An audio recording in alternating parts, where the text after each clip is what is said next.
Hello and welcome to my channel. Today I decided to ask the Montezuma Cypress for a message for us today. So the cards I got were Fighting, Maturity, Root Chakra, Ground and Center, and Mount Shasta. So for the first card, Fighting, as you can see, he's just very defensive. In his mind, he has this vision of fighting with someone over a castle. He's completely on guard. He's ready for any type of attack. He's ready for any bad thing that could possibly happen. He's on defense mode, and he already has it in his head that there is a battle. There is something that's going to happen. That's what's looping in his head right now. So you might be at a time right now where you're really frustrated. You're really maybe not necessarily paranoid, because there might be like completely rational reasons why you're in this mode. And it's asking you not to necessarily stop being protective of yourself, but to realize that sometimes it's like we hold on to this fear and this anger and this defensiveness when life itself is just such a small drop in the bucket. It's easy for us to just hold on to this tension, to hold on to this need to fight, this need to be right about what thoughts we have looping in our head. And that's not to say that whatever you might be defensive about right now isn't true. It could be completely true. It's just asking you to think about like the big picture on it, to think about like, is this really helpful to me? Because it's kind of like when people are anxious and it's like your brain's pretty much trying to think of solutions to like what if scenarios, and is trying to pretty much prepare you for whatever is gonna happen or whatever might happen.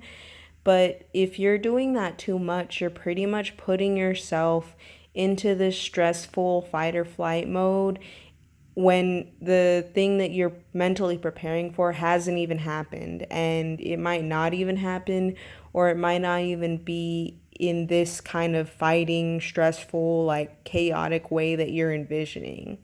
It could be something as simple as like a disagreement, or having to confront someone on something. So it's just trying to remind you of like letting yourself kind of just breathe a little, letting yourself relax a little. It's almost like those posts that you'll see that it's like, oh, unclench your jaw, or like lower your shoulders, or like take a deep breath, because it's like there's so many times that whatever we're seeing or whatever might be happening around us, it just puts our body in this stance to be defensive, or we've been having a stressful day, so we're already like our muscles are clenched and our tension is in our body, and we're so like stuck like that we aren't even realizing that we're doing it at that point. And it's like, again, it's like it's for a reason, and it's helpful. Like your body has these responses, your mind loops into these thoughts in a way to protect you. It just can be detrimental when you're holding on to it for too long of a time. It's like how animals have like these responses to stimuli in order to get themselves out of like any type of scary or dangerous situation. Like we also have these reasons why our brains think this way or why our bodies react this way. It's just hard for us to realize when we're not necessarily in danger, or when it's not needed at that moment. And it's up to us to kind of talk ourselves off the ledge, or remind ourselves like, hey, in this moment you're safe. Like, even if you do have something stressful coming up, even if there are like times where this is completely rational and you do need to have your guard up, you do need to have a defense for yourself, it's also being able to discern when you need it in that moment, And when maybe it's either something that did happen that you're still like on edge about, or if it's something that you've already pretty much planned what you need to plan for it, and you're not needing to just overwhelm yourself unnecessarily. So, just thinking about whatever it is that's on your mind, or whatever thoughts or tensions or fights, whatever you're worried about, to really either decompress from it or to really kind of question like how much of this energy you're actually needing in the moment. Because it's good to prepare, but you might not necessarily need it right this very second. And in that way, you're kind of just raising your cortisol levels for no reason, or you're just kind of exhausting yourself from being in this defensive mode for so long. And for the second card, we received maturity. So for this card, you see this individual has pretty much like reached this inner zen. They are at peace, and it's like you see this glowing protective aura around them. You see this eternal spring that's inside of them. So obviously, when we're younger, we can be a little more rambunctious, we can be a little more hectic, but hopefully, as we age, we tend to kind of relax a little, calm down. Even our bodies kind of slow down from what they once were. And this is speaking more of the energetic and spiritual maturity, because it's easy sometimes to react to just have that chaos or have that lack of understanding. And once we're able to really step outside ourselves sometimes and see what's going on with our thought process or what's going on with a situation, it's so much easier to really be able to build up this peacefulness inside of ourselves. Everybody will still have moments where they'll kind of get stuck in this mentality of like me versus them, or I'm right versus they're wrong, black and white thinking. But when you're able to really see the dimensions of those around you and also kind of catch yourself in these more defensive modes, you're able to get more centered and more to this peaceful place inside of yourself. It's a lot easier to build this garden within yourself when you're able to really reflect on yourself, on your thought processes, and to not just live in reaction. When you're really able to meditate, when you're able to, in some ways, analyze, but not like in a stressful way or like a overdoing it kind of way, just to kind of go with the flow, to really be able to understand your body and understand when it's an intuitive hit versus like a reaction, or versus just you're so used to feeling a type of way or having things go a certain way that you're just almost on autopilot. But having this garden, getting to this place of maturity, it takes a lot of effort in learning yourself, in understanding yourself. And once you feel safe with yourself and with your body, with your mind, this comes more naturally. It's like a physical garden. You have to plant the seeds, toil the soil, you have to water it regularly, make sure it's getting the right amount of sunlight. That's what you have to do with your mind and with your body. When you do that for yourself, this garden will bloom, and you will get to that point where it'll be easier to catch yourself in these stressful negative loops. It'll be easier for you to kind of realize like, hey, was I acting out of like just an old programming, or was that more rational? Or even if it was like a rational reaction, like Yeah, but would I have reacted like that if I was in a better mood or if it was somebody that I knew better, things like that. So it's definitely like a constant practice because even like the best of all of us, we can get to those points where we'll have those days where we know we weren't really stepping forward as our best self, and just making sure that we're not being too harsh with others and also that we're not being too harsh with ourselves. Because again, it can be hard to face when you were wrong about something or when you didn't act with like the most integrity, and to just hold yourself accountable for those things, but also make sure you're being patient and gentle with yourself about it.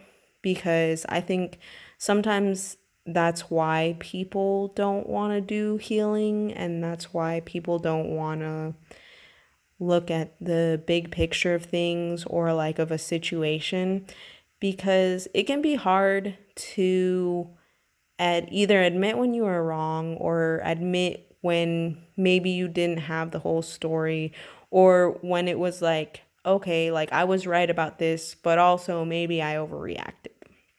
And the more you're able to really cultivate this inner peace, the easier it is to lead with reflection and to not immediately have shame, because it can be really hard to just admit like, oh wow, like I really was like not nice to that person, or I really just made assumptions that were wrong. And the more gentle you are with yourself, the easier it is to overcome those immediate feelings of like, ugh, like not wanting to admit, like if you overreacted on something, or if you maybe didn't have the whole story correct.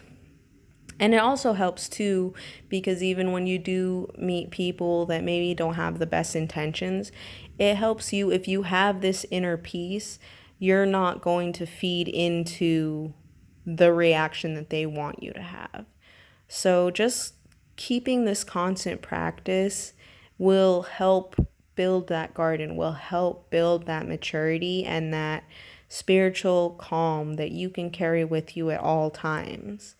It's like it shows the Ouroboros, and it's just like it's a constant like spiral. It's a constant thing, not everybody is going to have it together all the time, and we're all constantly learning, and it's never going to end for as long as we live. Like we came here to experience these lessons. We came here to build this garden, but just like any garden, it's like there will be times where some of the flowers will not be blooming. There will be times when they're hibernating, when it's winter time. So just constantly giving yourself this time to reflect, this time to allow yourself to have this peace, and in turn that'll help bring this aura of peace and protection for you for the times when you are finding yourself in more of this defensive fighting mode.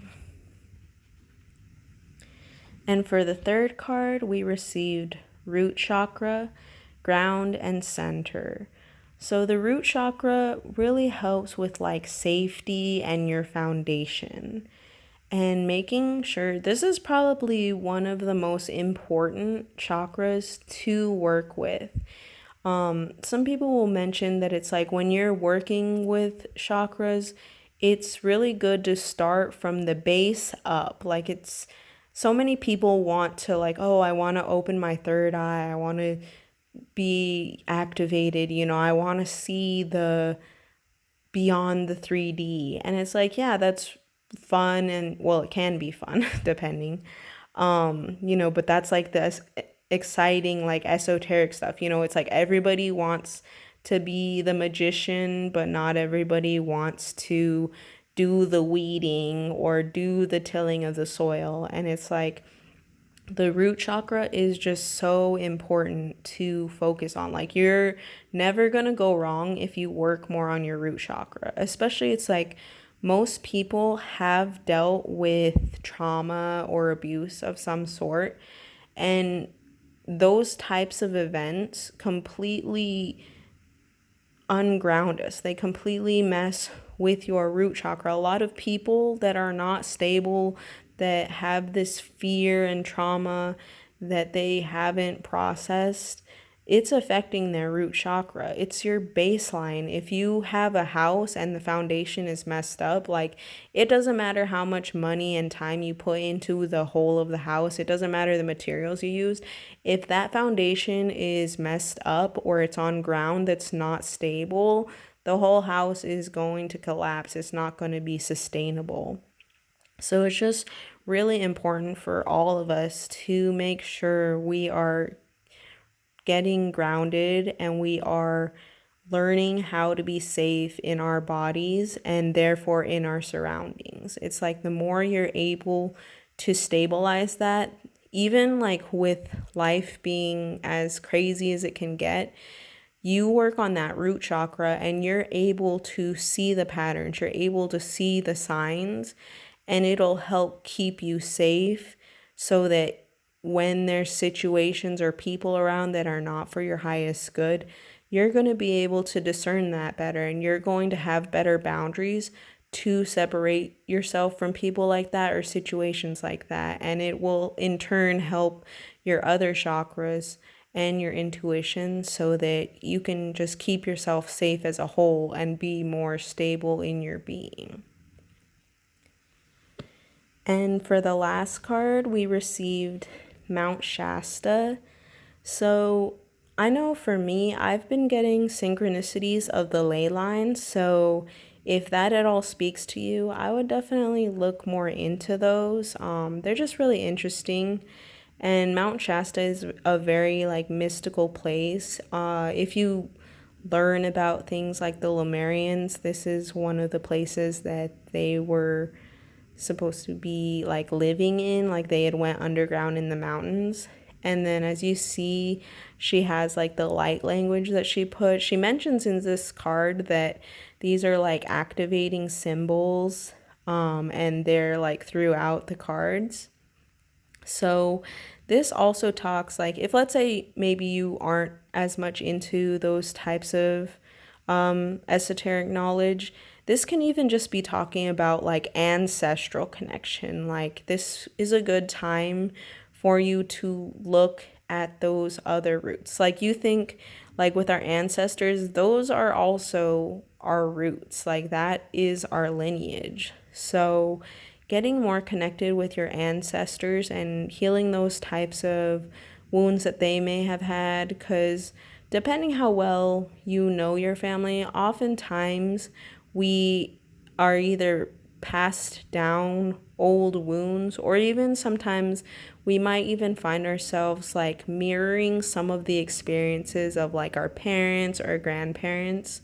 I know for myself, like some of the addictions I've dealt with in the past, it was definitely similar to a lot of my relatives and like parents, grandparents. So really tapping into that, because I know some people might be like, oh, well, I didn't have like quote unquote good ancestors, or my lineage, you know, I don't talk to my family, things like that. It's not necessarily about like idolizing them or anything like that, but it's almost like puzzle pieces. You can learn a lot about maybe some of the issues you have or some of the things you're battling through what the people before you have experienced, through what stories may have been passed on that need to be cleared through. And you don't have to take ownership of the things that people in your lineage have either been through or done. Like, it can help you maybe understand a bigger picture of things, but it will help you heal yourself if you're noticing any types of patterns that maybe came from those past situations. So having time to either learn about that, or if you are into ancestor work, maybe setting aside some time if you have an altar, to cleanse it, to leave them food, to add some plants to it, things like that. But if any of that calls to you, even if none of that is really necessarily relatable, even just having some time to learn about some knowledge, like either some type of mystical or esoteric knowledge that fascinates you, or if you've been noticing any synchronicities of certain things, that could help. Because I assume that if you are into tarot, that you probably dabble at least in other types of mystical knowledge. So any kind of synchronicities that may be coming up for you, now could be a good time to start learning a little more about that. But that's the reading for today, and I just want to say thank you for listening, and I hope you have a great rest of your day.